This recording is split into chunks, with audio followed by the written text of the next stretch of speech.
All right. Hello, everybody. What I'm going to do is go over this sample snap program that I made that will demonstrate different ways of programming some basic jump and movement. So we're going to start with this sprite here, and then we'll progress through these different sprites, and they each have slightly different behaviors until we get to the end, and then we'll do a shift in the basic concept of how to do this. So yeah, this is just a demonstration of how to accomplish some basic jumping and gravity in your programs. So this first sprite, when click, all of these sprites have this if shown statement around all of their scripts, and that's just so that all of this code isn't running for every single one of these sprites all at once, right? So if I hide this guy, then he's not going to be running his code. So that's why that's there. So you can just ignore all of these if shown statements. Okay, so this is the most basic one. When I click the flag, then the sprite goes to 0, 0, which is in the middle of the screen. And then we enter this forever loop, and this is going to be the same across all of these. So this is our game loop. And if this sprite is touching the ground, which is this black bar, so if it is touching the ground, then we won't do anything. Else, we'll change this sprite's Y, and let's just display it here real quick. So we'll change his Y by -1, so he'll go down 1. So if I hit play, we see that that's what's happening. So when I press spacebar, the ball should jump. So if I press space, what we do is we change his Y by 50. Then he'll slowly start falling because of this change Y by -1. And then I've also got these move left and right scripts over here. So when the left arrow is pressed, he'll go to the left 3 steps. And when the right arrow is pressed, he'll go to the right 3 steps. And if you hold it down, it'll also do what you would expect. So this works. This is a basic implementation of some jump and gravity. So there's obviously some things that we can improve on here, like this isn't very realistic. He can jump in the middle of the air. He can move left and right while he's in the air. He jumps. He doesn't gradually reach the 50. He just kind of teleports up to 50, right? So if I change this to 100, he just kind of teleports up to that 100 and then starts to gradually fall. And we might like to have him gradually go up to 100 and then gradually come down. But again, this is a basic setup that technically works, and you can build a game with this sort of behavior. But we're going to move on to something a little bit more advanced. So sprite, well, let's hide this one and we'll go to sprite 2. And so in this one, I've given it some smooth horizontal movement. And let's show him. Okay, so the jumping is going to be the same, but the horizontal movement is a little bit smoother. And actually, I can bring in the other. We can just see these two side by side. So again, the smooth one is this more blue colored one. And it's not a whole lot of difference, but you can tell. So this first sprite, it waits for basically your keyboard to start issuing more left arrow presses and right arrow presses. With this one, it's just looking for, is that left arrow down or is the right arrow down? And if it is, then it just immediately starts moving that sprite. So you get a smoother move left and right. Jumping is the same though, so let's go to the next sprite, and this one has smooth horizontal movement with control blocks instead of inside the forever loop. So this is going to be the same thing, but instead of having these blocks inside this forever loop, I've just pulled them out into these when key pressed blocks, which essentially does the same thing, but basically what ends up happening here is Snap will go through one loop and then jump over to another loop, and then jump over to another loop, and then jump back to this loop. And so we're not really in control of the order of events here, but it's not that big of a deal. So let's show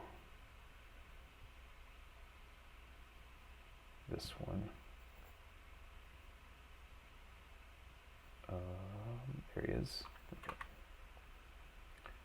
So yeah, he's exactly the same as the first purple blue one, but the one with the eyeball is the new one. So this is basically equivalent to Sprite 2. All right, let's move on to Sprite 4. So Sprite 4, change control block for jumping. So,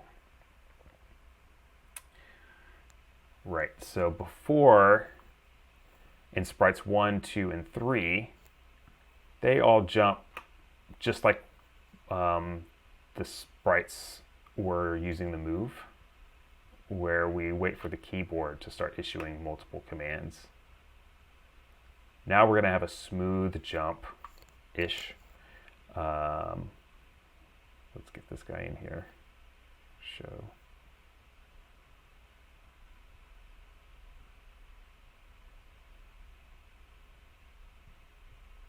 There he is. Okay, so he smoothly goes up, right? So that's this script right here.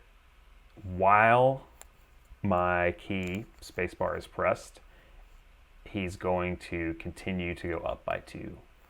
Whereas these blocks were when it's pressed, which waits for the keyboard to issue those commands, and they come in at like 2 a second or something like that, and it takes them a while before it starts doing the multiple commands. So this one is just going to, as soon as I press the button, it's going to start a constant loop of issuing this change Y by 2. So he's going up, up, up, up, up. And what's happening here is every frame, or every cycle through my loops, he's going up 2 and down 1. So he's going up 2 here and down 1 there. So now he's just going down 1, 1, 1, 1, 1 every frame. If I change this to just 1, then he should just go nowhere, right? So now I'm holding down spacebar, but he's not doing anything because every frame is going up 1, then down 1, then up 1, then down 1. All right, and the movement is still the same. So this guy looks pretty good. He's smooth. There's no like jumps in his height, like drastic jumps in his height. And he moves around all right. However, he can jump forever, right? He'll always be going up. And let's look at this next one now. So I'm gonna hide these other sprites. I'm gonna hide these basic ones. So now we're just looking at Sprite 4, and let's look at Sprite 5.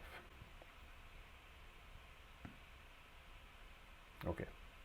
So Sprite 5 is going to limit the jump height using a timer or a counter. And what I've done here is I've created a variable called jump counter. And when the script starts, the jump counter is going to be set to 0.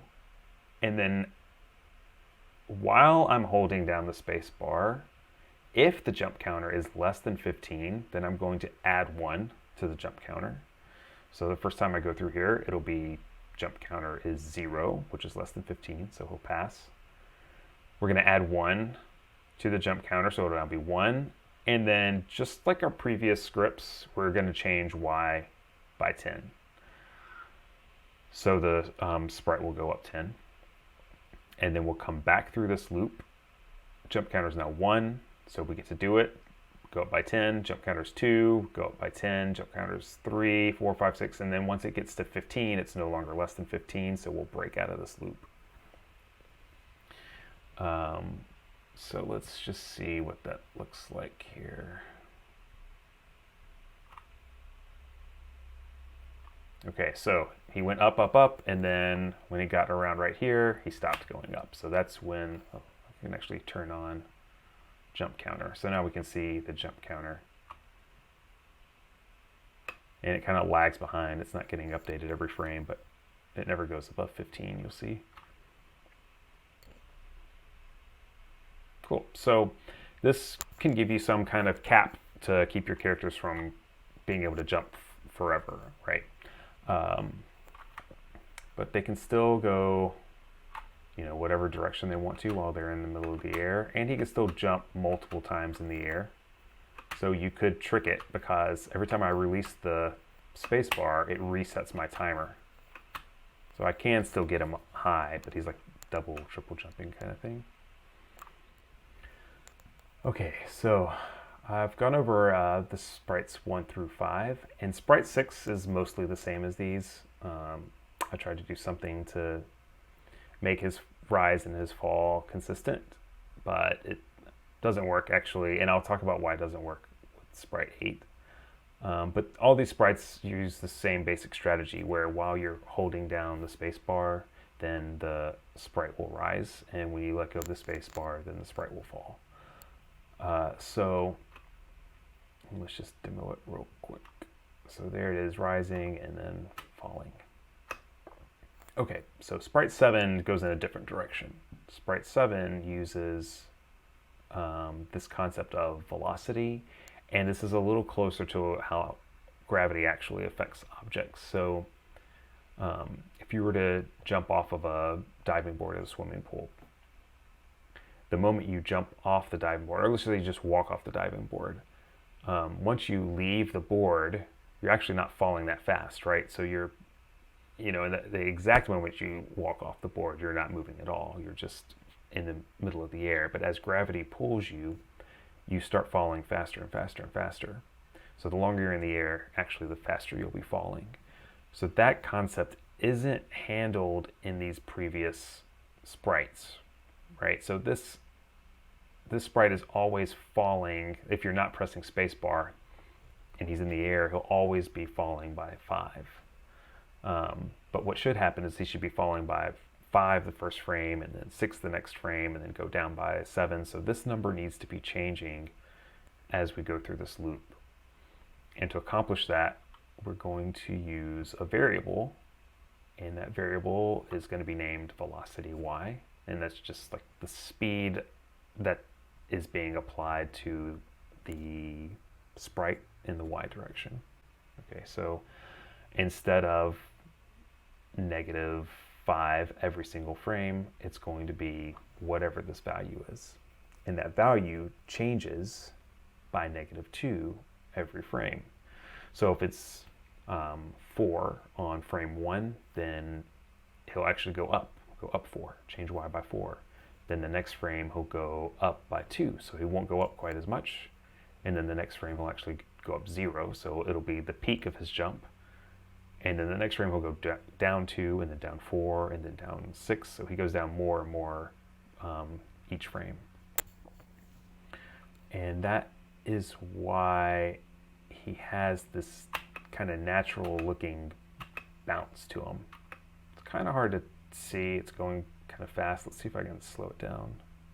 So this velocity to 20, and we'll go down by 1. He might fly off the screen. That's kind of nice. Let's hide these guys.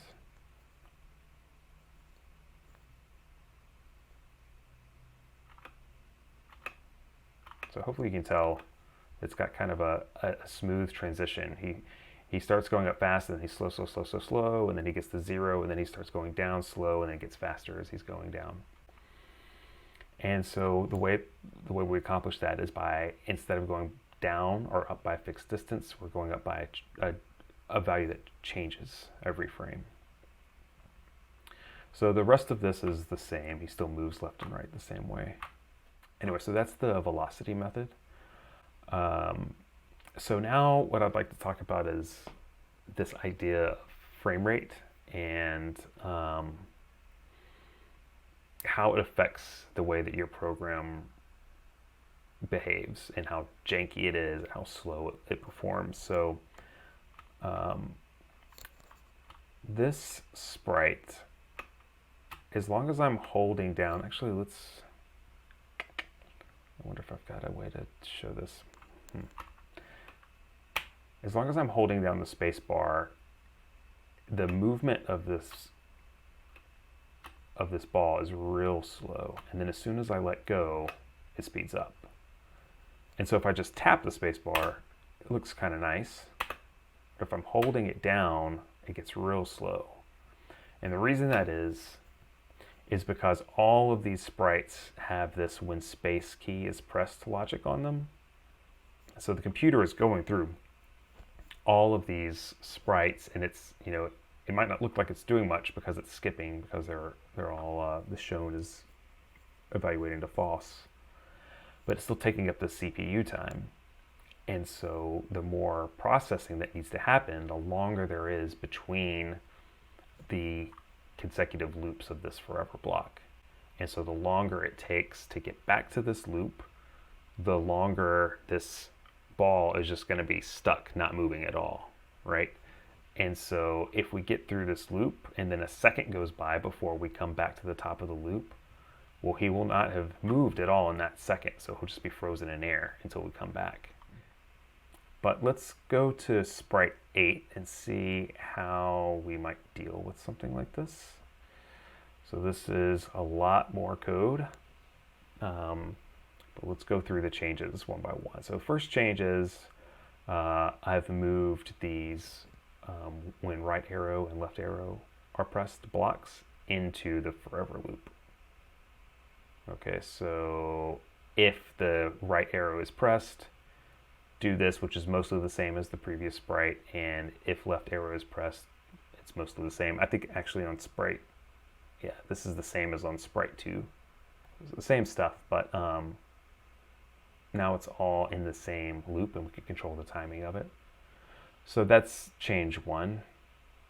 And the next big change is that where before we were changing y by velocity, now we're changing y by velocity times this number. And this number represents how much time has passed between going through this loop and coming back around and going through it again. So, for example, if we wanted him to fall one, whatever units are in this, 1 pixel or one foot every second, basically if we wanted him to change, well, fall, so if we want him to go down 1 every second, we can't really guarantee that because this loop happens, it might happen 20 times in 1 second, right? Think about like a movie you watch might be like 30 frames per second, right? So if this forever loop is happening 30 times in a second, well, he's not going down 1 every second, he's going down 30 every second. And this frame rate can fluctuate. And so I'll show you that fluctuation by having this variable time between loops. So let's show this, and let's hide Sprite 7. Okay. So time between loops is shown right here. It's hovering right around 16, 17, and then as soon as I press some buttons, it's going to go up, right?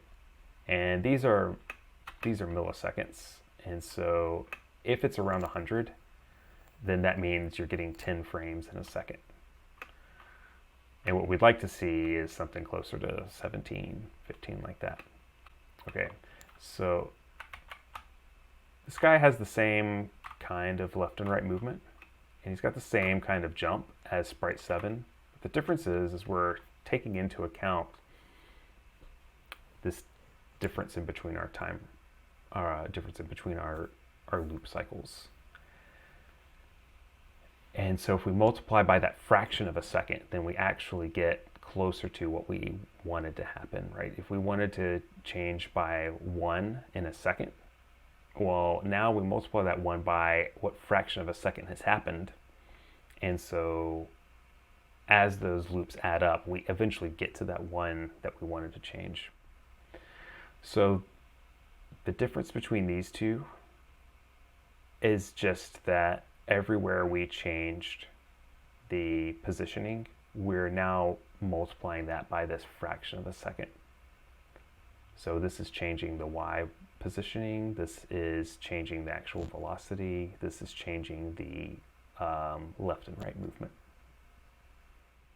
Okay, and now here is just a clean project. It doesn't have all of the other sprites in it. We've just got our Sprite 8, who has the velocity method and takes into account the time in between our loops. So since there's not all that other stuff going on in here, we can get a much smoother frame rate out of our little ball here. So I think the way that this guy moves is pretty nice. But again, this is just one way to do gravity and jumping and movement. So lots more complicated ways that would look even better, and lots more simpler ways that still accomplish the same goal in most cases. So pick what works for you, and good luck.